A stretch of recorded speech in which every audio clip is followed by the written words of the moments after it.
اس میں دو چیزیں نہیں ہیں، نہ اس میں اللہ کی طرف توجہ ہے، اطمینان، سکون، اور نہ ہی اس میں خشوع ہے۔ فرمایا وہ جو نماز پڑھتا ہے فَنَقَرَ أَرْبَعًا، وہ 4 رکھتے نہیں 4 ٹھونکے مارتا ہے، عدم اطمینان ہے، لا یذکر اللہ فیہا الا قلیلا، اور اللہ کی یاد اسے کبھی کبھار تھوڑی بہت آتی ہے، اکثریت وہ گھومتا رہتا ہے اپنے ہی من میں۔ یہ صحیح مسلم میں حدیث آتا ہے، یہ مومن کہ نہیں، یہ منافق کی نماز۔ ہماری نماز کون سی ہے؟ نبی صلی اللہ علیہ وسلم والی یا نبی صلی اللہ علیہ وسلم والی نہیں ہے؟ اللہ تعالیٰ نے قرآن پاک میں کہا، یاد رکھنا، کہا کہ یہ منافقین کیا کرتے ہیں؟ یخادعون اللہ، اللہ کو دھوکہ دینے کی کوشش کرتے ہیں، اللہ کو دھوکہ دینے کی۔ وَإِذَا قَامُوا إِلَى الصَّلَاةِ قَامُوا كُسَالَىٰ، اور وہ دھوکے میں یہ چیز ذکر کی، نماز میں کھڑے ہوتے ہیں توجہ نہیں، سستی ہے، بوجھ ہے۔ وَإِذَا قَامُوا إِلَى الصَّلَاةِ قَامُوا كُسَالَىٰ، اور کہا لا یذکرون اللہ، انہیں اللہ نہیں یاد ہوتا۔ اب آپ مجھے بتائیے، ہمیں قیام میں نماز میں اللہ یاد ہے کہ یہ ہم نے اپنا جائزہ لینا ہے، ہم میں سے ہر ایک نے اس کے اوپر کوشش کرنی۔ تو ابھی میں نے قیام کا تھوڑا سا تذکرہ آپ کے سامنے رکھا۔ اب دوسری چیز جو بہت اعلیٰ تھی، بہت قیمتی تھی، بلکہ یہاں پر ایک چیز بھی ذہن میں رکھیں، وہ ہے حدیث ایک نبی صلی اللہ علیہ وسلم کی سنن دارمی میں، باقی جگہ پہ بھی آپ نے فرمایا ہے، جب بندہ نماز میں کھڑا ہوتا ہے نا، تراویح تہجد قیام میں، جب وہ نماز میں ہوتا ہے متوجہ، اللہ رب العالمین اس کے پاس آ جاتے ہیں، اور وہ جتنی دیر تک اپنے آپ کو حاضر رکھتا ہے، اللہ تعالیٰ اس کی طرف متوجہ رہتے ہیں۔ فَإِذَا صَرَفَ وَجْهَهُ انصَرَفَ عَنْهُ، جب وہ اپنا رخ رب سے موڑ لیتا ہے، توجہ ختم کر دیتا ہے، اللہ اسے چھوڑ کے چلے جاتا ہے۔ جتنی دیر ہماری توجہ رہے گی اتنی دیر توجہ رہے گی۔ یہ آگے تو یہ بہت بڑا اس وقت دنیا اس پہ ریسرچ کر رہی ہے کہ یہ کون سی چیز ہے جس کے ذریعے ہم کھینچ سکتے ہیں، یہ ول پاور کیا چیز ہے، یہ ایک چیز جس کو جو ہے نا آپ کہہ دیں ایک چھٹی حصہ ہے، یا آپ لوگوں کو دلوں کے ذریعے کیسے کھینچ سکتے ہیں۔ آپ دل میں سوچتے ہیں تو دوسرے کے دل میں بھی وہ چیز پیدا ہونا شروع ہو جاتی ہے، اس کے اوپر سرچ ہو رہی ہے، ریسرچ لوگ کر رہے ہیں کہ یہ کیا چیز ہے۔ تو جب آپ توجہ کرتے ہیں تو اس وقت یہ قاعدہ ہے، جب ہم اللہ کو یاد کرتے ہیں وہ بھی ہمیں یاد کرتے ہیں، جب ہم نماز میں اس کی طرف رخ کرتے ہیں وہ بھی ہماری طرف رخ کرتے ہیں، جب ہم اس سے منہ موڑ لیتے ہیں تو پھر وہ بھی ہم سے منہ موڑ لیتا ہے۔ سورہ یوسف کو آپ پڑھیں کہ یہاں پر اب یہ ایک لیول ہے سمجھنے کا بات کو، دل پنجابی میں کہتے ہیں نا، دل دی دل نو رام دی، سنا نا جو کس کس نے سنا ہوا، کھڑا کرو توجہ کے لیے، دل نو دل دی رام دی، ایسے ہوا قمیض ادھر سے چلی یوسف علیہ السلام کی، تو یعقوب علیہ السلام نے ادھر کنعان میں بیٹھے ہوئے کہا زیبی سرے شبوئے میرا ہمشو میدی، فارسی میں شیخ سعدی نے اس کو تذکرہ کیا، ویسے قرآن پاک میں آیت موجود ہے، انی لاجد ریح یوسف، مجھے میرے بیٹے یوسف کی بو آ رہی ہے۔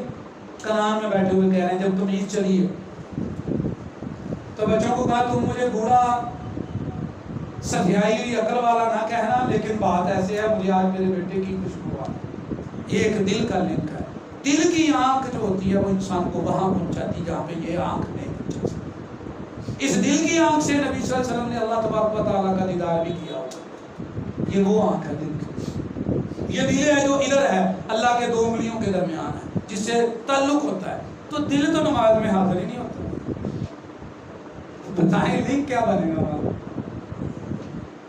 تو یہ ابھی قیام کے اوپر میں نے کچھ تھوڑا سا آپ کے سامنے رکھا ہے۔ اب صیام کے اوپر دیکھ لیں، بھائی صیام جو رسول اللہ صلی اللہ علیہ وسلم نے سکھایا وہ کیا ہے؟ دنیا کے کسی مذہب کو اٹھا کے دیکھ لیں، ہر مذہب میں روزے کا کنسیپٹ ہے، ایون کہ ہندو دھرم میں بہت زیادہ روزے ہیں، کروا چوتھ کا روزہ ہے، ان کے یاتروں کے روزے ہیں، عورتیں آمدوں کی لمبی زندگی کے لیے روزہ رکھتی ہیں اور چاند دیکھ کر اس کو افطار کرتی ہیں، وہ جو ہے نا دیویوں کے نام پہ روزے رکھتے ہیں، ٹھیک ہے، سرسوتی کا روزہ ہے، شیوراتی کا روزہ ہے، وہ بھی روزے رکھتے ہیں، آپ اکیلے نہیں ہیں مسلمان سے۔ اللہ تعالیٰ نے فرمایا کتب علیکم الصیام کما کتب علی الذین من قبلکم، عیسائی بھی روزے رکھتے ہیں. سب مذہبوں میں روزے کا یہ کانسیپٹ ہے مکمل روزہ رکھنا، تن کا نہیں من کا بھی روزہ. ہم نے روزہ یہ سمجھا ہوا صرف بھوک پیاس کا نام ہے، یہ نہیں روزہ میرے بھائیو. نبی کریم صلی اللہ علیہ وسلم نے کیوں یہ کہا؟ جس نے زور نہیں چھوڑا، من لم یدع قول الزور والعمل بہ. اب زور کیا ہے؟ زور آپ اٹھائیں عربی ڈکشنری کو، زور کہتے ہیں باطل کو. جس نے باطل پہ عمل کرنا نہیں چھوڑا اور باطل گفتگو نہیں چھوڑی، نہ حق نہیں چھوڑا، اس کا روزہ نہیں. کیا روزہ ہمیں یہ درس دیتا ہے بھئی روزہ ہے، آج کے بعد میں نے کسی کا حق نہیں مارا، چغلی نہیں کرنی، غیبت نہیں کرنی، میں نے روزہ رکھا، میں نے روزہ رکھا. یہ تو چھوٹا روزہ ہے، یہ جو ہم نے رکھا ہے یہ چھوٹا روزہ ہے. ایک بڑا روزہ ہے، بہت بڑا روزہ ہے، مرتے دم تک ایمان کا روزہ. نبی صلی اللہ علیہ وسلم نے فرمایا نا الصوم جنۃ، روزہ ڈال ہے، کہا ہے کہ نہیں؟ ایمان ڈال نہیں ہے، ایمان بھی تو ڈال ہے نا. مومن کو روکنا ہے اس کا ایمان ہر چیز سے. کا مومن لعان نہیں ہوتا، مومن لم تان کرنے والا نہیں ہوتا، مومن جو ہے وہ اس طرح کے کام نہیں کرتا، مومن اس طرح کے کام نہیں کرتا. کیوں کہا یہ سب کچھ؟ کیونکہ ایمان بھی ایک روزہ ہے جو لمبا روزہ ہے. یہ چھوٹا روزہ اس ایمان کے لمبے روزے کی پریکٹس ہے. تو روزہ پورے من کا روزہ ہے. اس میں ایک ایک چیز بول کے بتائی، لا یسخب، لا یعفس، لا یجہل، لا یقاتل، لا یسب، گالی گلوچ نہیں کرنی، جہالت نادانی نہیں دکھانی، بد کلامی نہیں کرنی، بے حیائی نہیں کرنی، گندی باتیں بھی نہیں کرنی. کیوں یہ سب کچھ کہا؟ کیوں اللہ تعالیٰ نے جہاں کھانے پینے کا تذکرہ کیا وہاں پہ یہ لفظ کیوں ہے؟ یَدَعُ طَعَامَهُ وَشَرَابَهُ وَشَهْوَتَهُ لِأَجْلِي. وہ میرے لیے اپنے من کو مار دیتا ہے، وہ میرے لیے اپنی خواہش توڑ دیتا ہے. یہ صرف وقتی ہے، صبح سے لے کے شام تک حلال چیزوں سے روکا گیا ہے. کیوں؟ یہ تن کا روزہ ہمارے من کو پکا کر رہا ہوتا ہے. جب چند لمحوں کے لیے اللہ کے کہنے پہ حلال چیزیں چھوڑی ہے، اب ساری زندگی اس کے کہنے پہ حرام بھی چھوڑنا ہے. جب اس کے کہنے پہ کھانا پینا چھوڑا ہے، اب جھوٹ چھوڑنا ہے، زنا بدکاری نہیں کرنی. چند ٹکے آ گئے ہیں تو اب اپنے گھر والی کو بے پردہ نہیں بنانا. یہ کوئی سٹیٹس نہیں، یہ کوئی مقابلہ نہیں ہے کہ غریب لوگ جو ہے نا بس ان کے لیے پردہ ہے. ہمارے سٹیٹس چینج ہو گئے، ہمارے کپڑے اور ہو گئے، ہمارے پاس یہ دنیا کے 4 ٹکے آ گئے ہیں. اس لیے ہماری عورتوں کے کپڑے بریک ہوتے سروں سے پلو چھڑک گئے. ہمارے بازاروں میں سریعام دندناتا پھرے شیطان روزوں میں. یہ کون سا روزہ تم نے رکھا ہوگا؟ کون سا روزہ؟ یہ روزہ ہے؟ روزہ ہمارے من کا نہیں ہے. روزہ ہمیں بھوک پیاس دے گا. ہم نے روزے کی فلسفی نہیں سمجھی. یہی تو 2 چیزیں تھی، صیام اور قیام. قیام دیکھ لو ہمارا کون سا ہے؟ مومنوں والا. صلو کما رأیتمونی اصلی کہا نہیں اللہ کے نبی صلی اللہ علیہ وسلم نے کہا نا جیسے میں نماز پڑھوں ویسے پڑھتے نماز مجھے دیکھو. آپ کی نماز میں توجہ کو دیکھ لیں جو لیجیے کیسے. اگر پیٹ پہ توجہ کرو، وفی صدری عزیز، فی صدری سینے کو دیکھو، وفی صدری عزیز کا عزیز رہا. سینہ ایسے ابلتا تھا یاد الہی میں جیسے اندر چکی چل رہی ہے اور اس کے 2 پار ہیں. یہ محمد رسول اللہ کی نماز کے سینے کی کیفیت ہے. وفی بطنی یصلی ولی جوفی عزیز کا عزیز مرجلی. اور یہ پیٹ اس میں آنتریاں نہیں تھی، اندر سے ابل رہا ہوتا تھا. اندر پیٹ ابل رہا تھا، ایسے لگ رہا تھا جیسے ہنڈیا چولہے کے اوپر ابل رہی ہے. اگر پیٹ کو دیکھو تو پیٹ ابل رہا ہے، سینے کو دیکھو تو سینے میں چکی کے پاٹوں کی طرح خوشبو چل رہا ہے. اور صیام رسول اللہ صلی اللہ علیہ وسلم کا دیکھو کیسے. میرے بھائیوں عمل کا فیض بھی پانا ہے کہ نہیں؟ کوئی فیض بھی آنا چاہیے اعمال کا. ہمیں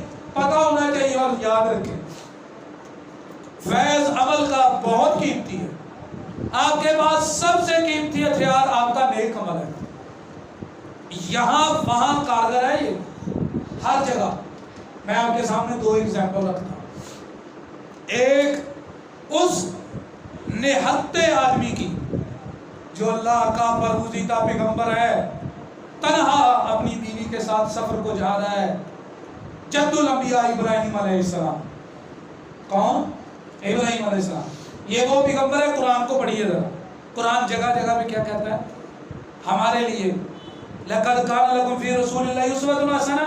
لیکن نبی صلی اللہ علیہ وسلم کا ان اتَّبِعُوا مِلَّةَ ابراہیم. ابراہیم علیہ السلام بھی نمونہ ہے اور نبی صلی اللہ علیہ وسلم کو کہا ملت ابراہیم کی پیروی کریں. تو وہ ابراہیم علیہ السلام اپنی بیوی سارہ کو لے کے جا رہے ہیں، اللہ کے برگزیدہ پیغمبر. راستے میں جب واقعہ آیا بادشاہ کا تو اسے اپنی بیوی کو سمجھانے لگے ہیں. وہ صحیح بخاری کا واقعہ ہے. تو انہیں کہہ رہے ہیں کہ مجھے بادشاہ نے پوچھا ہے تو میں نے اسے کہا ہے کہ میری بہن ہے اور میں نے مراد لیا ہے ایمانی رشتہ، اس لیے تو مجھے جھٹلا نہ دینا. کیوں؟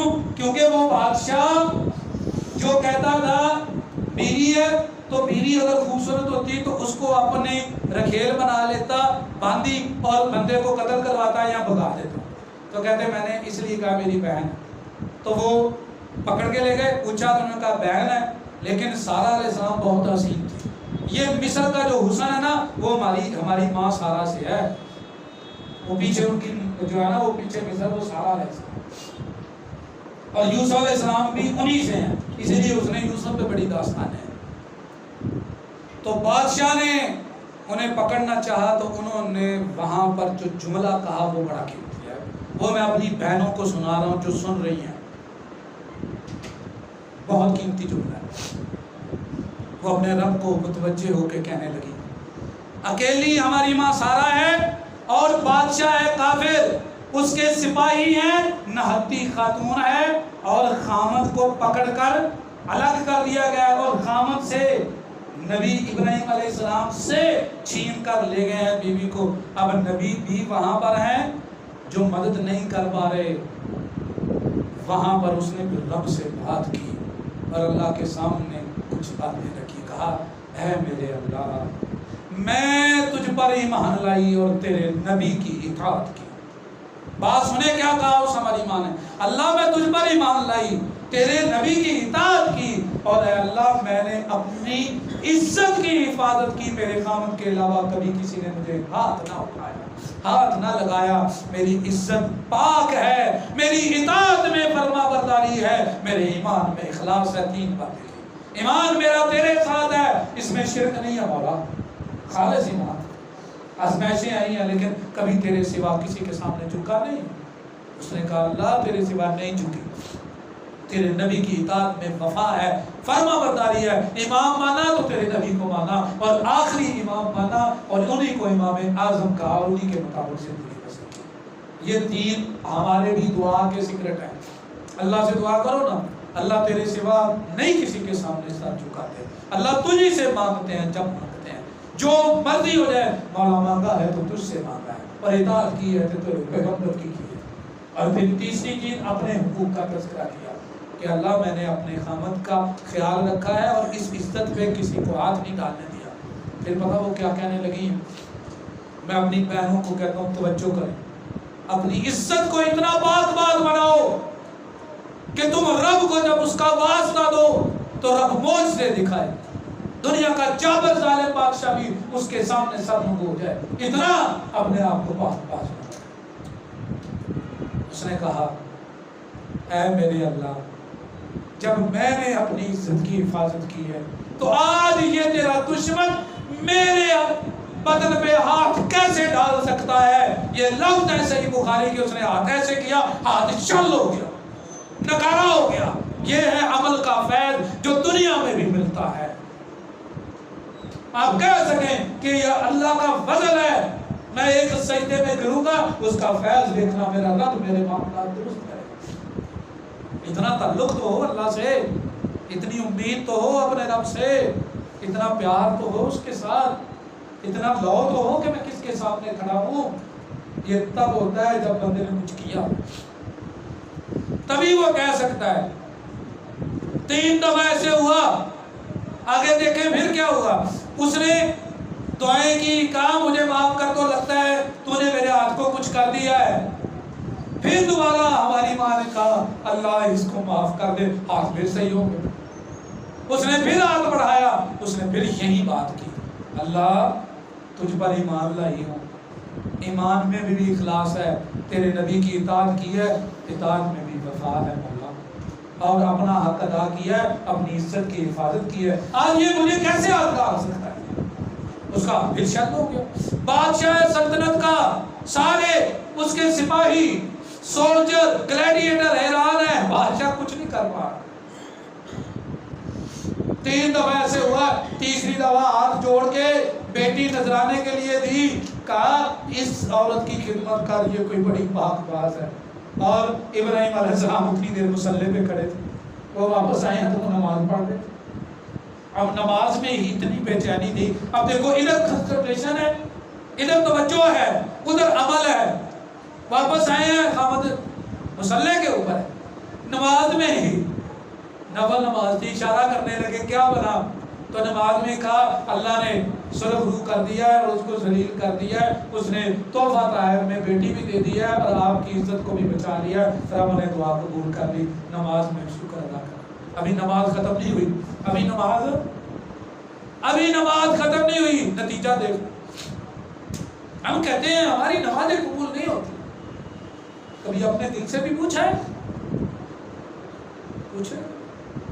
او میرے بھائیو, کاش ہمیں پتا چلے یہ لذت کیا ہے نیکی. اللہ کی قسم, یہ جو نیکی کی لذت ہے, یہ لذت اتنی قیمتی, جس کو یہ لذت لگ جاتی ہے رب کے سامنے آہے بہانے کی, رونے کی, اسے آپ دنیا کی ہر چیز نہیں, وہ کہے گا نہیں مجھے وہ لمحہ لٹا دو, وہ آنسو جو میں نے رب کے سامنے سجدے میں محبت میں گرایا, مجھے وہ چاہیے بس. وہ مانگتا, وہ ترستا ہے ایسی نمازوں کو جسے ایک دفعہ یہ لذت ملتی ہے, وہ یاد کرتا ہے وہ لمحے مجھے مل جائے. یہ اتنی لذت ہے ایمان کی لذت. یہ ایمان کی لذت نکلتی نہیں ہے دلوں میں جب سرایت کر جاتی ہے. جس کو یہ لذت لگ جاتی ہے نا, جب وہ اللہ کی راہ میں خرچ کرتا ہے تو اسے وہ جو لذت محسوس ہوتی ہے وہ اس لذت میں خرچ کرتا رہتا ہے. وہ سجدہ ریز ہوتا ہے, اسے لذت ہے. تو اس کو لذت سے کرو. عمل کا یہ فیض ہے. ایک ایگزامپل اور آپ کے سامنے رکھتا ہوں, وہ بھی صحیح بخاری شریف میں ہے. ہم سے پہلے لوگوں کی مثال ہے, ابھی کی بھی بہت ہے, اس امت کی بھی بڑی مثال ہے. یہ رسول اللہ صلی اللہ علیہ وسلم نے بیان کی ہیں, اس لیے آپ کی جو ہے نا وہ زبان رسالت سے نکلی ہوئی باتیں وہ آپ کے سامنے رکھتا ہوں. آپ نے کہا تم سے پہلے زمانے کی بات ہے, 3 لوگ پھنس گئے. واقعہ آپ نے سنا ہوا ہے, کتابوں میں بھی لکھا ہے, غار میں پھنسنے والے 3 لوگ. اب وہ جو تینوں غار میں پھنسے تھے ان پہ مصیبت در مصیبت تھی. یہ ایک سیمپل ہے, صرف یہ نہیں کہ جب غار میں پھنسو گے تو تبھی اللہ سنے گا, نہیں. یہ سیمپل ہے کہ جب بوجھ تلے دب جاؤ گے وہاں پہ بچانے والی چیز کون سی ہے. یہ اس کے لیے ایک جو ہے نا وہ سمبولک لینگویج میں ہمارے سامنے تعلیمات رکھی گئی ہیں. رات کا اندھیرا, رات میں وسائل کٹ جاتے ہیں اور رات کی درد, رات کی بھوک, رات کی تکلیف بڑھ جاتی ہے. اندھیرا ہے, غار ہے, پہاڑوں میں کنیکشن سروس ختم ہو جاتی ہے پہاڑوں میں. سیکنڈ, غار کا اندھیرا, رات کا اندھیرا, غار کے اندر, پہاڑ کے اندر, آگے دہانے کے اوپر پتھر, اور باہر بجلی کی گرج, تیز آندھی اور بارش. یہ ساری چیزیں آزمائش کو اور کڑی کر رہی ہیں جن کا یہ واقعہ ہے. وہ تینوں اندر پھنس گئے ہیں, پیچھے یہ سب کچھ ہے. اس حالت میں سارے رشتے ناطے ختم ہو گئے. وہاں پر کون سی چیز کام آئی ہے؟ عمل کا فیض. انہوں نے پھر ایک ایک کر کے اپنے عمل اللہ کو یاد کروائے, اور وہاں پہ یہ جو عمل ہے یہ دنیا میں بھی فیض دیتا ہے. تو ہم نے اس رمضان کا فیضان بھی پانا ہے, اس تراویح کا فیض بھی پانا ہے, اس صیام کا فیض بھی پانا ہے. تھکاوٹ نہیں لینی, صرف بھوک پیاس نہیں برداشت کرنی. رمضان آیا گزر گیا, ہر سال گزر گیا, ایسے نہیں. کچھ تبدیلی تبدیلی تو آنی چاہیے انسان کے، کچھ اثر تو ہونا چاہیے میرے اوپر۔ تینوں آدمی ایک ایک کر کے اپنے عمل کو یاد کرنے لگے۔ تو پھر جو انہوں نے عمل کیے ہیں وہ عمل اپرچونٹی کے اوپر ہے، اس میں ان کے اخلاص کی سپرلیٹو ڈگری ہے، بہت اعلیٰ۔ ایک نے مثال دی، آپ دیکھیں وہ کہاں پر جا کے رب کو یاد کر رہے ہیں۔ ایک نے کہا اے اللہ جی آپ جانتے ہیں میرے ماں باپ بوڑھے تھے، میں کمائی لے کر آتا تھا، ریوڑ تھا، بکریوں کا دودھ لے کر آتا انہیں پلاتا تھا۔ ایک دن وہ سو گئے، میں ان کے سرانے کھڑا رہا، میرے بچے بھی روتے بل بلاتے رہے، لیکن اب میرے دل میں تھا میرے ماں باپ پیاسے ہیں، اٹھا نہیں رہا کہ وہ بیدار ہو جائیں گے۔ اور بچوں کو بھی یہ آپ دیکھ رہے ہیں کہ وہ اپنے بچوں کی اذیت بھی، والدین کو بڑا دکھ ہوتا ہے اپنے بچوں کا۔ یہ جو بچے سمجھتے ہیں نا، ہم ہمارے ماں باپ کو کہتے ہیں آپ نے ہمارے لیے کیا کیا، یہ کبھی آپ ان سے پوچھیں کہ آپ ان کے کہاں رہتے ہو، یہ جا کے پوچھنا کبھی اپنی ماں سے کہ وہ کیسے رات آپ کے لیے تڑپتی رہی ہے جب تو چھوٹا تھا۔ تو ماں باپ کے لیے بڑی تکلیف ہوتی ہے، بچوں کی تکلیف بہت زیادہ ہوتی ہے والدہ۔ اب وہ تکلیف برداشت کر رہا ہے صرف کس لیے کہ میرے ماں باپ ہیں، میں ان کا خدمت گزار ہوں، فرض ادا کرنے کے لیے اپنے دل کی ٹھیسیں برداشت کر رہا ہے، اپنے فرض کو ادا کرنے کے لیے دل کی ٹھیسیں برداشت کر رہا ہے، کس لیے؟ فرض ادا کرنے، وہ اپنے اوپر اس نے لاگو کیا ہوا ہے، پہلے میرے ماں باپ۔ کہتا ہے اللہ جی اگر آپ کے لیے کیا تو آج کیسے پھنس سکتا ہوں، کیسے پھنس سکتا ہوں؟ اب یہ رب سے باتیں ہیں، اللہ تیرے لیے عمل کروں اور پھنس کیسے سکتا ہوں؟ تو غار سے پتھر ہلا، روشنی بھی آ گئی، ہوا بھی آ گئی، زندگی کی امید کرن چھوڑ۔ دوسرے بندے نے کہا اے رب العالمین آپ جانتے ہیں کہ مجھے اپنی ایک چچا کی بیٹی، ایک کزن جو تھی وہ بہت پیاری لگتی تھی، میں چاہتا تھا کہ میں اس کے ساتھ دل لگی کروں، اس سے برائی کروں، اور اس کے لیے موقع کی تلاش میں تھا۔ ایک وقت یہ ہوا کہ اس کو مجبوری میرے پاس لائی، یہ جو ہم مجبوری میں لوگوں کے فائدے اٹھاتے ہیں، مجبوری میرے پاس لے آئی۔ اس نے کہا مجھے ضرورت ہے، کہتے میں نے کہا کتنی رقم کی؟ کہا 1000 دینار۔ کیا آپ انڈرسٹینڈ کرتے ہیں 1000 دینار کیا ہوتا ہے؟ 20 دینار میں زکوٰۃ فرض ہوتی ہے۔ 1000 دینار 3500 گرام یعنی 3.5 کلو سونے کے لگ بھگ رقم ہے، 3.5 کلو سونا۔ کہتا ہے میں نے پیسہ اکٹھا کیا، اس کے ساتھ میری ڈیل ہو گئی کہ یہ پیسے میں تمہیں دوں گا، تم مجھے اپنا جسم دے دے۔ کہتا جب میں پیسے لے دیے اس کو، اس کے پاس آیا، لفظ ہے حدیث کے اندر برائی کے دہانے میں پہنچ گیا اور اس کے سامنے آ کے کھڑا ہو گیا۔ وہ سامنے لیٹی ہوئی تھی اور اس کی ٹانگیں کانپ رہی تھی، اس کا جسم کانپ رہا تھا۔ میں نے کہا کیا مسئلہ ہے، تم نے میرے ساتھ یہ ایگریمنٹ کیا ہے برائی کا؟ وہ کہنے لگی اللہ کے بندے میں مجبور تھی، تو اس حق کو رب کے حکم کے بغیر استعمال نہ کر، میری مجبوری کا فائدہ ہو۔ کہتا ہے اللہ میں نے اسے بھی چھوڑ دیا اور وہ 4 کلو 3.5 کلو سونا بھی چھوڑ دیا، میں نے تیرے لیے یہ کر دیا ہے، آج میں یہاں کیوں پھنسا رہوں گا، مجھے تو نکال۔ پتھر اور سائڈ پہ ہٹا اور وہ روشنی ہوائیں میں اور مزید آنے لگی، زندگی کی امیدیں بڑھ گئی۔ عمل نے اثر دیا نہیں۔ یہ ہے عمل کا فائدہ۔ جو تیسرا عمل ہے وہ پتہ نہیں کہاں، دیکھیں آپ حساب لگائیں، اس میں امانت ہے۔ یہ تینوں عمل اصل میں 3 مختلف کیٹیگریز سمجھانے کے لیے ہے۔ پہلا اپنی ذمہ داریاں رسپانسبلٹیز پوری کر رہا ہے، دوسرا گناہ سے بچ رہا ہے اور اس اللہ کے ڈر کی وجہ سے مال بھی چھوڑ رہا ہے۔ اب یہ جو تیسرا ہے یہ امانت کے اس لیول کے اوپر ہے۔ ہمیں کیا پتا امانت کیا ہوتی ہے؟ ہم تو دھوکہ دینے والے ہیں، فراڈ کرنے والے۔ اس نے امانت کا وہ حق ادا کیا، کہتا ہے کہ جب میری مزدوری طے ہوئی ایک بندے سے، ایک ساتھ 2 کلو چاول. اس سے مزدوری کہتا ہے میں نے کروائی. جب شام کا وقت ہوا میں نے اسے کہا یہ تمہارے پیسے. وہ جو چاول تھے گندم چاول کا ایک ٹوپا طے ہوا 1 سا. کہتے میں نے اسے جب دے دیا تو اس نے کہا مزدوری کم ہے کام زیادہ ہے. کہتا تیرا میرا طے اتنا ہوا. کہتا طے تو ہوا ہے لیکن آپ دیکھیں کام زیادہ ہے. وہاں پہ جھگڑا شروع ہو گیا. میں نے کہا کہ تیرا حق کتنا تھا میری تیری بات طے. تو وہ ناراض ہو کے چلا گیا. اب اس بندے کی امانت داری دیکھیں کتنی ہے.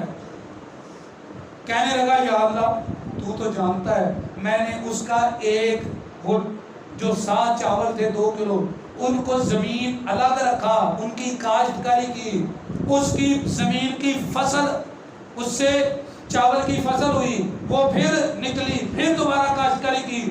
وہ ایک طرف الگ حساب کرتا رہا, اس کے لیے منشی بنایا حساب ہے. اس کا ایک ساتھ 2 کلو چاول بڑھتے چلے گئے اور مال اتنا بنتا گیا. ایک وادی 2 پہاڑوں کے درمیان جگہ جو تھی وہ جانوروں سے گڈریوں سے خرید لی گئی. اب پھر وہ بندہ آیا دوبارہ آگے کہنے لگا میرا حق مجھے دو. اس نے کہا آپ خود ہی چھوڑ کے گئے تھے, وہ تمہارا حق ہے لے لو. کہا کدھر؟ کہا یہ ساری وادی, مری ایک وادی ہے, مظفر آباد ایک وادی ہے, وادی احمد آباد ایک وادی ہے, مانسیرا اس کو وادی کہتے ہیں. پہاڑوں کے درمیان جو قصبہ ہوتا ہے وادی تھی بنی ہوئی مویشیوں سے. وہ بندہ اٹھایا, اس نے ایک ایک چیز, ایک ایک بچہ, ایک ایک گڈریا لیا اور لے گیا. اب وہ کہنے لگا یا اللہ میں نے امانت کی پائی ادا کی, کیسے میں غار کے اندر رہ سکتا ہوں؟ پتھر گھوسٹ کر کے اٹھا اور غار کے دانے سے آئے اور تینوں باہر نکل آئے. بتائیں کون سی چیز وہاں کام کرتی؟ یہ ہے عمل کا فیض. کاش میں جو آپ کو سمجھانا چاہتا ہوں میرا اللہ مجھے توفیق دے میں سمجھا پاؤں. اور آخری باتیں چند صرف یاد رکھیں. اگر فیض نہیں پا سکے عمل کا تو ہاتھ جوڑ لے اللہ کے ساتھ. یہ توبہ اور معافی وہ چیز ہے جو کوتاہیوں کو ختم کر دے. آخری اشرا شروع ہو گیا. کوتاہی ہے ہم میں, ہماری نمازیں ناقص ہیں, ہمارے اعمال میں کمی ہے, ہم سے گناہ لغزشیں ہوتی ہیں. وہ معافی مانگ سکتے ہیں کہ نہیں؟ رو سکتے ہیں کہ نہیں؟ رو کے منا سکتے ہیں کہ نہیں اللہ کو؟ کیا سجدہ ریز نہیں ہو سکتے؟ توبوا الی اللہ جمیعا ایھا المؤمنون لعلکم تفلحون. کامیابی کا راستہ یہ بھی ہے, توبہ کرو, آپ اللہ سے معافی مانگو. ہم سب یہ ٹارگٹ بنائیں کہ ہم سے کمی ہے, یا اللہ ہمیں معاف کر دے. اللہ سے دعائیں کریں اللہ ہم سے عدل کا نہیں معافی کا معاملہ کر. یا اللہ ہم تیرے لیول پہ اس نیکی پہ نہیں پہنچے پر تو غفور ہے نا, معاف کر دے مولا. یہ کہہ سکتے ہیں. نبی کریم صلی اللہ علیہ وسلم فرما رہے ہیں, صحیح مسلم میں حدیث موجود ہے, کہا نبی صلی اللہ علیہ وسلم نے میرے دل پہ لا یغار علی قلبی, میرے دل پہ پردہ پڑتا ہے. غنہ کہتے ہیں ناک میں آواز کا بند ہونا, اس کی دل کی جو سروس ہے فنکشنلی طور پہ ایرر آتا ہے اس میں. محمد رسول اللہ صلی اللہ علیہ وسلم کہہ رہے ہیں. تو کہا میں استغفار کرتا ہوں ایک دن میں 70 سے 100 مرتبہ, پھر میرا دل رواں ہو جاتا ہے. ہم تو امتی ہیں, ان کے تو گناہ کوئی نہیں تھے, اللہ نے ان سے وعدے کی کہ سارے گناہ معاف ہیں. وہ 70 دفعہ استغفار کر رہے ہیں یا اللہ معاف کر دے. تو ہمیں کتنا استغفار کرنا چاہیے بتائیے؟ ہمیں کتنا؟ نبی صلی اللہ علیہ وسلم 70 سے 100 دفعہ ایک دن میں استغفار کرتے. تو یہ بھی اعتراض ہے. یہ آخری باتیں جو آپ سے کرنے لگا ہوں, عمل میں کوتاہی ہے تو عمل کا فیض پانے کے لیے ہے, اس کے در پہ جھک جاؤ, سجدہ ریز ہو جاؤ, معافی مانگو. زیادتی ہو گئی ہے, معافی مانگو, بندوں سے بھی معافی مانگ لو, اپنا حساب برابر کر لو, اللہ سے بھی معافی مانگ لو. یہ راستہ ہے شارٹ کٹ معافی. اپنے حقوق کی جو تلافی ہے اس کے اوپر معافی مانگو. یاد رکھنا معافی انسان کو اوپر لے جاتی ہے. میں نہیں کہہ رہا, رسول اللہ صلی اللہ علیہ وسلم فرمایا, اللہ تعالیٰ فرماتا ہے حدیث قدسی ہے, یا ابن آدم انک ما دعوتنی ورجوتنی غفرت لک علی ما کان بک ولا ابالی. اے ابن آدم تو جب تک مجھ سے معافی مانگے گا میں تجھے معاف کروں. میں نہیں پرواہ کروں گا تیرے گناہ کتنے ہیں، میں اپنی رحمت کی وجہ سے تجھے معاف کرتا چلو جاؤں گا، مجھے کوئی پرواہ نہیں، تو معافی مانگ، میں تجھے معاف کروں گا جب تک تو میری طرف توجہ کرے۔ تو اس سے معافی مانگنی چاہیے، اگرچہ اس رمضان میں تو اور مانگنی چاہیے۔ ہم تو من حیث الامہ، ہم نے تو فلسطین کو بھی چھوڑا ہوتا ہے، وہ بھی ہماری طرف دیکھ رہے ہیں، کشمیر ہمارے سامنے، اس کا حال ہم نے کیا کیا، برما والے ہمارے اوپر تو مسلمانوں کے حقوق ہیں، امتوں کے حقوق ہیں، اب تو پہلے سے زیادہ معافی مانگنی چاہیے۔ وہ چھوٹے چھوٹے بچے ہیں جو من حیث الامہ، اللہ نے اگر سوال کر لیا کیا جواب دیں گے؟ اللہ بڑی افسوس کی بات ہے۔ عوام اپنے طور پہ کچھ جی یہ اسرائیلی تجارت ختم کر لو، کسی ملک نے یہ کہا ہے کہ ہم اسرائیلی پروڈکٹس اپنے ملک میں بین کرتے ہیں؟ کسی نے کہا ہے؟ کسی مسلمان نے؟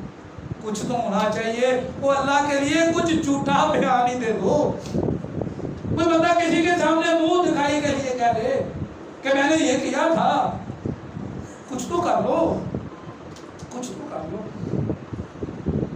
طریقہ وہی سیاسی اپنا لو، اقوام متحدہ میں چلے جاؤ،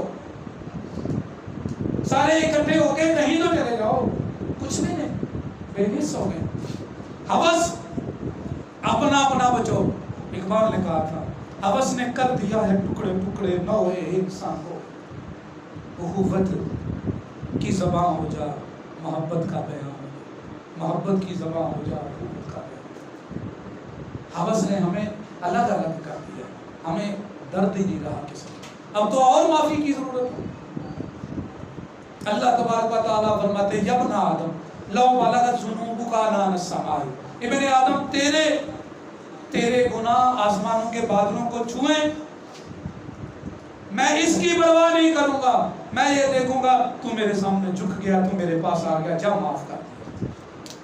اللہ تعالیٰ جب کہہ رہا پھر معافی بھی تو رستہ ہے نا، خدائی ہے کہ نہیں کہیں ہمارے عمل ٹھیک ہے نہیں 100%، تو کوئی کم از کم ایک دن میں ایک دفعہ تو کوئی تنہا بیٹھ کے کوئی آنسو نکل جانا چاہیے نا، کوئی کبھی اللہ سے بھی کوئی بات ہونی چاہیے کہ یا اللہ معاف کر دے۔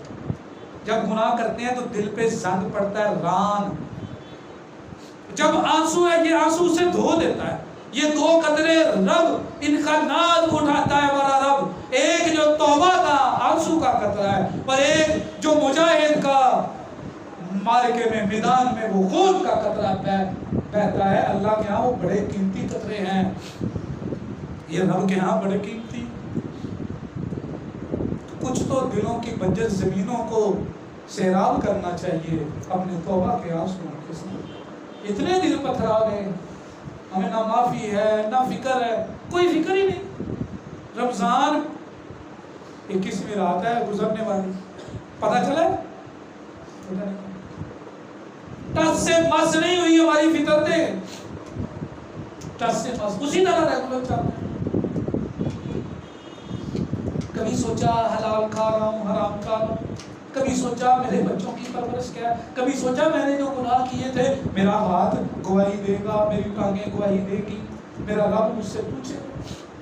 بتائیں جنت اور میرے بھائیوں جہنم میں پل صراط میں ہم میں سے ہر ایک کا جانا لازمی ہے، اللہ نے قرآن میں کہا، میں نہیں کہہ رہا۔ وَإِن مِّنكُمْ إِلَّا وَارِدُهَا كَانَ عَلَىٰ رَبِّكَ حَتْمًا مَّقْضِيًّا، یہ رب کا فیصلہ ہے۔ تو اگلا راز یہ ہے کہ رب سے معافی مانگو، توبہ کر لو کہ یا اللہ میں خطا کار بھی ہوں، اے اللہ میری عبادت بھی ٹھیک نہیں، سستی ہے مولا، میں اپنی طرف دیکھوں تو نقص ہی نقص ہے، لیکن میں غفار کے ڈیرے پہ آیا ہوا، وہاں سے واپس چلا، اللہ آیا تو تیرے در میں ہوں، دروازہ تیرا کر، یہاں سے بھی فیض نہیں ملے گا تو کون معاف کرے گا؟ بندے تو پہلے نہیں معاف کرتے، یا اللہ پھر تیرے میں تجھ میں اور مخلوق میں فرق کیسے ہوا؟ اگر تو بھی مجھ سے بدلا لے گا تو پھر میں تو ہے ہی برا، میں تو ہے ہی انسان، تو رب ہے، تو بالا تر ہے، ہم سے اکبر ہے، اعلیٰ ہے، عرفہ ہے، تیرا ہمارا کوئی مقابلہ نہیں، معاف کر دے۔ تو خود کہتا ہے وَلَا يَخَافُ عُقْبَاهَا، تجھے نہیں پرواہ کسی کی، معاف کر دے، تو ہم سے معافی تو مانگ سکتے۔ معافی حب کا درجہ دیتی ہے انسان، حب اللہ کی محبت کا، صحیح بخاری مسلم میں حدیث موجود ہے، نبی صلی اللہ علیہ وسلم نے فرمایا بندہ جب معافی مانگتا ہے نا، ایک دفعہ گناہ کرتا ہے معافی مانگتا ہے، پھر گناہ کرتا ہے معافی مانگتا ہے، پھر گناہ کرتا ہے معافی مانگتا ہے، اب جب غلطی ہوتی ہے وہ توبہ کو لازمی پکڑتا ہے، یہ توبہ اسے رب کا اتنا پیارا بنا دیتی ہے، اللہ اپنے فرشتوں کو کہتا ہے ہر دفعہ علیم عبدی ان لہ ربا یغفر الذنب ویأخذ، فرشتے کہتے ہیں اس نے یہ گناہ کیا، اللہ کہتا ہے یہ نہیں تمہیں پتا کہ اس کو پتا ہے میں ہوں، وہ دیکھو اس سے غلطی ہوئی تھی نا تو گڑگڑانے لگا تھا، اس کا مطلب اسے میری معرفت ہے، میرا اللہ ہے جو معاف بھی کرتا ہے اور سزا بھی دیتا ہے، تم گواہ دو میں نے معاف کر دیا کیونکہ اسے میرا خیال ہے، پھر یہ کرتا رہتا ہے، فرشتے کہتے ہیں یا اللہ اس نے یہ گناہ کیا، اللہ کہتا ہے اس نے مجھ سے معافی مانگ لی ہے، میں نے معاف کر دیا، میں نے معاف کر دیا، اس نے میرے لیے عمل کر دیا ہے، جو میرے لیے اللہ کے لیے عمل ہے یہ بڑی قیمتی چیز، جاؤ میں نے معاف کر دیا۔ آپ اور میں، ہم میں سے جو کسی کو کچھ ملا ہے وہ جنت کے ٹولز ہیں، ان میں سے، کیونکہ میرے سامنے لوگ آپ بیٹھے ہوئے ہیں بحریہ کے، اگر کہیں اور ہوتا تو انہیں وہ مثال دیتا، آپ کو اس کی مثال دیتا ہوں، آپ کے پاس جو پیسہ ہے یہ ٹول ہے جنت میں جانے کا، جہاں آپ کا دل مطمئن ہو وہاں رب کی راہ میں دل کھول کے خرچ کریں، اس کے ساتھ اپنی جنت قریب کر لیں، میں نہیں کہہ رہا، نبی کریم صلی اللہ علیہ وسلم نے فرمایا صدقہ ہمارے گناہوں کی جو گرد ہمارے آگ جڑی ہوئی ہے اس کو بجھا دیتا ہے، نبی صلی اللہ علیہ وسلم نے فرمایا، صحیح بخاری میں حدیث ہے، اتقوا النار ولو بشق تمرۃ، اگر کچھ نہیں افطاری کے وقت کھجور کھانے لگے ہو، ایک کھجور ہے بس، اسے چھینو، اس کا ایک ٹکڑا کسی کو صدقہ کر دو، وہ بھی تمہیں جہنم کی آگ سے بچا لے گی اگر اللہ کے لیے کرو۔ فَإِن لَمْ يَسْتَطِعْ فَبِكَلِمَةٍ طَيِّبَةٍ، یہ ضروری نہیں ہے کہ تمہارے پاس بہت کچھ ہے، یہ ضروری ہے کہ تمہارے عمل کے وقت لیول کیا تھا اخلاص کا، یہ ضروری ہے، یہ ضروری نہیں کہ تم نے کتنا کیا ہے، یہ ضروری ہے کیا کیا ہے اور کس لیے کیا ہے، امپورٹنٹ یہاں ہے۔ نبی کریم صلی اللہ علیہ وسلم نے واللہ بڑی اس کی مثالیں دی ہیں اور بڑا کچھ اس کے اوپر سمجھایا ہے۔ میں آپ کو کہہ رہا تھا کہ یہ کیسے بچا دیتا ہے، ایک دفعہ جناب مسیح کی مثال بتاتا ہوں، بائبل میں لکھا ہوا ہے، رسول اسلام میں تو بڑا کچھ ہے، بائبل میں آئے اس کی، آپ انجیل جان گوسپل آف لوکا کو آپ اٹھائیں، چیپٹر 18 ہے اس کا 18، اس میں 18 نمبر فقرہ شروع ہوتا ہے، مسیح بیٹھ کے تعلیم دے رہے تھے تو ایک آدمی آیا، کہا میں مذاہب کا طالب علم، اس لیے کوئی بات آ جاتی ہے قرآن کے موافق حدیث کے تو بتا دیتا ہوں، رسول اللہ صلی اللہ علیہ وسلم کی بھی یہ سنت تھی، آپ ابو داؤد میں حدیث ہے، عیسائیوں کے پاس گئے تو کہا میں تو فیصلہ تمہاری تورات سے کروں گا، لے کر آؤ، اس نے بتایا قرآن کا فیصلہ تورات سے نکال کے دیا، تو وہاں پہ عیسیٰ نے کہا ان کو، وہ بندہ قریب آیا، کہا اے نیک استاد مجھے یہ بتائیے کوئی ایسا عمل کہ میں ہمیشگی کی زندگی پا جاؤں۔ پہلے انہوں نے کہا تو مجھے نیک کیوں کہتا ہے، نیک تو اللہ ہے بس اور کوئی نہیں، وہ جسے چاہے وہ نیک بنتا ہے، یہ درس دیا کہ نیک وہ ہے۔ پھر کہا کیا تم نے وہ احکام کی آیات نہیں پڑھی جو تورات میں، وہ کدھر ہیں، آپ تورات کو کھولیں، اس کے کتاب استثناء ہے، اس کے اندر 5 نمبر چیپٹر میں شروع سے لے کے 20 ورسز ہیں، اور اگر آپ خروج کو دیکھیں تو خروج کے اندر جو ہے نا وہ 20واں چیپٹر ہے اس کا، تو اس کے اندر تو کہا کہ وہ جو تورات کی ہیں عیسیٰ علیہ السلام نے اس کا ریفر دیا، وہ نہیں پڑھی، کہا جی اس پہ تو میں عمل کرتا ہوں، وہ کیا ہے، وہ ہے 10 کمانڈز، کبھی اس پہ ذکر کریں گے، جو ہم کہتے ہیں نا اہدنا الصراط المستقیم نماز میں، یہ اہدنا الصراط المستقیم ہے کیا، اور پھر آگے کہتے ہیں صراط الذین انعمت علیہم غیر المغضوب علیہم ولا الضالین، یہ صحابہ کہہ رہے ہیں، اس کا مطلب اس سے پہلی امتوں میں صراط مستقیم تھا، اس لیے دعا ہو رہی ہے نا اہدنا الصراط المستقیم، تو اس کا وہ صراط مستقیم ذکر ہے تورات انجیل میں آج بھی موجود ہے، قرآن پاک میں بھی 2 جگہ جا کے اٹھا لیں، سورہ الانعام آیت نمبر 151 152 153، سورہ بنی اسرائیل آیت نمبر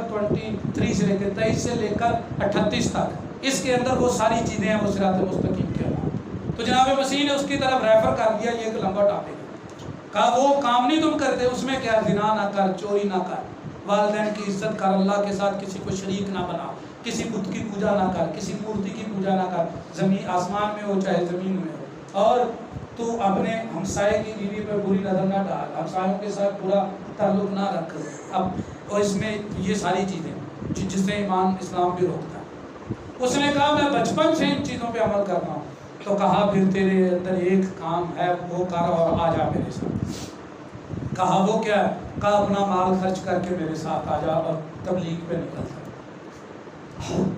اب وہ بندہ بڑا پریشان ہوا، یہ انجیل لوکا کے چیپٹر نمبر 18 میں اس کا رنگ پھر پڑ گیا کیونکہ بہت زیادہ مال تھا اس کے پاس۔ پھر جناب مسیح آگے چلے اور اپنے شاگردوں کو کہا میں تمہیں کہتا ہوں رب نے کسی کو جو نعمت دی ہے وہ نعمت اس لیے دی ہے کہ وہ اس کے ذریعے جنت حاصل کرے، اور یہ دنیا کا مٹیریل جو ہے نا یہ انسان کو کھینچ لیتا ہے، اور مٹیریل والے کا مالدار کا جنت میں جانا اتنا مشکل ہے جتنا سوئی کے ناکے سے اونٹ کا داخل ہونا مشکل ہے۔ تب یہ مثال دی، اللہ کا شکر ادا کرو جن کو اللہ نے مال دیا اور خرچ کرنے کی توفیق عطا کی۔ قول الحمدللہ، یہ اللہ کا فضل ہے۔ جس کو جوانی دی ہے تو رب اللہ تعالیٰ نے اس کے ساتھ زنا سے بچایا اور حفاظت دی ہے، کہو اللہ تیرا شکر ہے۔ جس کو علم دیا ہے اور اس کے علم نے اسے گمراہ نہیں کر دیا، کہو اللہ تیرا شکر ہے۔ اللہ تعالیٰ نے جس کو وقت دیا اور وہ وقت اس نے رب کے لیے لگایا، اللہ کا شکر ادا کرے۔ جو نعمت دی ہے اس کے ذریعے وہ جنت کما رہا ہے، اللہ کا شکر ادا کرو، اللہ کا شکر ادا کرو۔ تب جناب مسیح نے یہ کہا، اور اللہ کے لیے کیا ایک اور واقعہ ہے وہ بھی بڑا ہے۔ یہ واقعہ صرف ایز اے سمبولک لینگویج ہے، باقی قرآن حدیث میں ایسا بہت ہے۔ میں نے آپ کو کہا صدقہ پلاؤں کو ٹالتا ہے، اس کا ریفر ایک تاریخ مسیح میں بھی ہے۔ کہتے ہیں ایک مسیح کا دھوبی تھا اس وقت، دھوبی سے لوگ بڑے آوازار تھے، انہوں نے جناب مسیح کو کہا کہ حضور کوئی دعا کرو کہ دھوبی فارغ ہو جائے۔ کیا بات ہے، تنگ بڑا کرتا۔ اچھا، اب نبی کو کہہ کے دعا کروا لی، انہوں نے کہا آج جائے گا، کپڑے دھونے واپس نہیں آئے۔ اب میں آپ کو کہہ رہا تھا صدقہ بلاؤں کو ٹالتا ہے، اس کی ایک ایگزامپل دے۔ تو وہ جناب چلا گیا، شام ہوئی تو وہ کپڑے دھو کے واپس آ گیا، اسے کچھ نہیں ہوا۔ اب نبی نے کہا ایسے ہوگا، بندے سارے کٹھے، سردی تو بھی پھر واپس آ گیا۔ اچھا کیا ہوا؟ اب جو ہے نا اللہ تعالیٰ سے، یا اللہ مجھ سے تو نے وعدہ کیا تھا کہ یہ آج ختم ہو جائے گا۔ کہا وعدہ کیا تھا تو ہوا کیا ہے؟ وہاں فرشتے کی ڈیوٹی لگائی، اس کو کہا کیا مسئلہ ہے؟ کہا جی میں نے وہاں پہ سانپ رکھا تھا، جب اس نے گٹھلی کھولنی تھی سانپ نے اس کو ڈسنا تو اس نے مار جانا۔ سانپ کو پوچھا ہمیں کیا مسئلہ ہے؟ سانپ نے کہا جی مجھے فرشتے نے اٹھایا تو ادھر پہاڑوں میں پھینک دیا، بیٹے ادھر سے اٹھا دیا گیا، میں اپنا فرق ہی فنکشنلی نہیں لا سکا۔ اس کو پوچھا کیوں؟ کہا مجھے اللہ نے بھیجا۔ اچھا دوسرے فرشتے کو کہا خیر، جب پوچھا مسئلہ کیا ہے تو اللہ تعالیٰ نے کہا بات سن مسیح، بات یہ ہے اس نے میرے لیے عمل کر دیا۔ کہا کون سا عمل کر دیا؟ وہ جا رہا تھا، اس کے پاس 3 روٹیاں تھیں، وہ اپنی بنا کے نا ساتھ لے کے جا، راستے میں کوئی ملا فقیر، اس نے کہا یار مجھے روٹی دے دو کھانے کے لیے، اس نے اسے روٹی دے دی، اس نے اسے اور دعائیں دی اللہ تیرا بھلا کرے، یہ اس نے ایک اور روٹی دے دی، اس نے اور دعائیں دی، اس نے ایک اور روٹی دے دی، وہ تینوں روٹیاں اس نے اس کو دے دی اور وہ بھوکا چلا گیا۔ تو اللہ تعالیٰ نے کہا کہ میرے لیے اس نے بھوک برداشت کی ہے، اب کوئی سمجھ آیا؟ روزہ میرے لیے لی اجلی، میرے لیے اس نے صدقہ کر دیا، میں نے اس کی بلا کو ٹال دی۔ قرآن پاک کو آپ پڑھیے، جب بندہ مرے گا مرنے کے بعد کیا کہے گا؟ کیوں جی سورہ تغابن میں ہے غالب، جہاں پہ انسان اللہ تعالیٰ نے کہا نا انفقوا مما رزقناکم، تم اپنے پاس جو کچھ ہے، صرف مال نہیں، جو ہنر تمہیں دیا اللہ نے، طاقت جوانی جنت کمانے کے لیے، مال جنت کمانے کے لیے، علم جنت کمانے کے لیے ہے، اور یہ سب ٹولز ہیں۔ اور گیم کھیلتے ہو نہیں، پب جی سے سارے کھیلتے ہیں، اللہ چھڑائے اس لعنت سے بھی لوگ ہیں۔ اب اس میں اپنی مرضی کا ٹول لیتے ہو کہ نہیں، یہ گن یہ گن یہ گن، یہاں میں اللہ نے اپنی مرضی کے لیے کسی کو دولت دے دی، کسی کو بچے دے دی، کسی کو ذہن دے دیا، کسی کو علم، یہ ساری چیزیں لگانی ہیں مال کا حاصل کرنے کے لیے، دنیا کو اور جنت حاصل کرنے کے لیے۔ تو وہاں پر اللہ نے جو دیا تھا انفقوا من قبل مما رزقناکم من قبل ان یاتی احدکم الموت، جب موت آئے گی فیقول، بندہ اس وقت چلائے گا اور ایک آرزو کرے گا، لولا اخرتنی الی اجل قریب، فرشتوں کو، اللہ کو، یا اللہ 1 منٹ 2 سیکنڈ بس میں ابھی آیا، کیوں؟ وائی ریٹرن، کیوں جانا چاہتے ہیں دنیا میں؟ آگے کیا ذکر ہے؟ فیقول، کیوں؟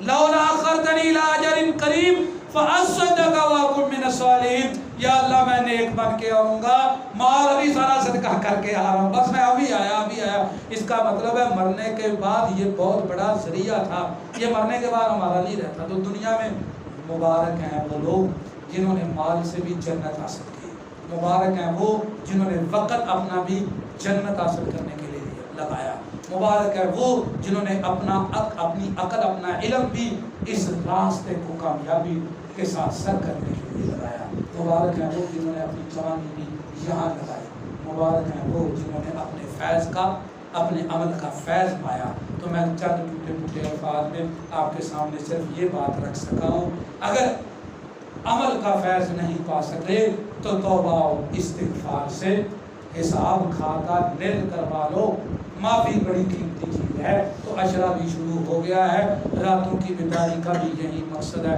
اللہ مجھے اور آپ کو سمجھ کے عمل کی توفیق عطا فرمائے، اسلام پر زندہ رکھے، ایمان پر زندہ رکھے، جب موت دے تو ہمارا رب وہ موت دے جس سے رب ہمیں اپنے اللہ کو ہم پسند آ جائے، رب ہمیں معاف کر کے اپنی جنت کو وارث بنا دے، آمین۔ بھائیو، اگر کسی بھائی کو کوئی سوال ہے تو وہ شیخ صاحب سے کر سکتے ہیں۔